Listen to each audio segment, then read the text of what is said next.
नाशिकच्या चांदवड तालुक्यातील राजदेरवाडी, इंद्राईवाडी या ठिकाणी भीषण पाणी टंचाई निर्माण झालेली आहे.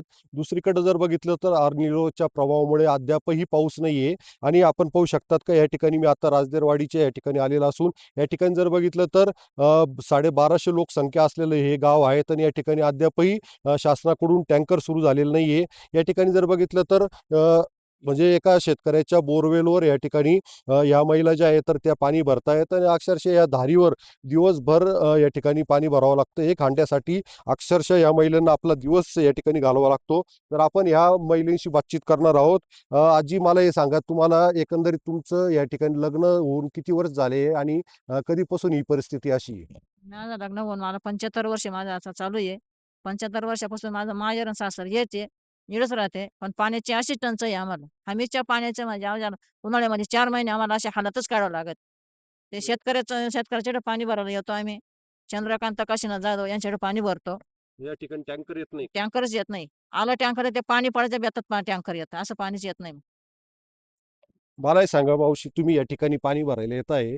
तुम्ही अंगणवाडी सेविका असल्याचं आम्हाला समजलंय. तर नेमकं काय परिस्थिती, मुलांना पाणी आहे का त्या ठिकाणी? नाही, मुलांना पण पाणी नाही प्यायला. तर आम्हाला दिवसभर असं बसून राहावं लागतं, मग पाणी आणावं लागतं.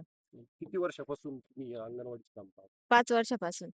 हां, हो, तर हीच परिस्थिती. 5 वर्षापासून हीच परिस्थिती आहे. खूप हाल आहे आम्हाला पाण्याचे. मला हे सांगा मावशी, तुम्ही या ठिकाणी पाणी भरायला दिवसभर या ठिकाणी घालवताय. नेमकं काय परिस्थिती आहे? किती वर्ष झाली तुमच्या लग्नाला आणि तेव्हापासून ही परिस्थिती का?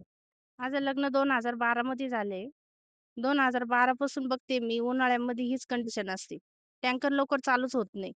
झाला तर पाणी पडायच्या दरम्यान चालू होतो आणि नंतर काही फायदाच नाही होत ना. पाणी यावर्षी पडल्यावर. ह्यावर्षी तर पाऊसच पडत नाही आणि अजून पण टँकर नाही.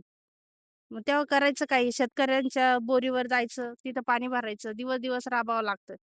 लहान-लहान लेकरं, ढोरं-गुरं राहतात. मग त्यांना सोडूनही पण येता येत नाही. उन्हात पोरं घेऊन बसावं लागतं आम्हाला. एकंदरीत पाहता गेल्या ह्या उन्हाळ्यामध्ये या ठिकाणी अद्यापही टँकर सुरू झालेला नाहीये आणि दुसरीकडे जर बघितलं तर पाऊस नाही. त्याच्यामुळे या ठिकाणी दिवसभर या महिलांना आपला एक हांड्या पाण्यासाठी दिवस घालावा लागतोय. त्याच्यामुळे लवकरात लवकर टँकर सुरू करा अशी मागणी जी आहे तर ती आता या महिलांकडून जोर धरू लागली आहे. उमेश पारीख, TV9 मराठी, चांदवड, नाशिक.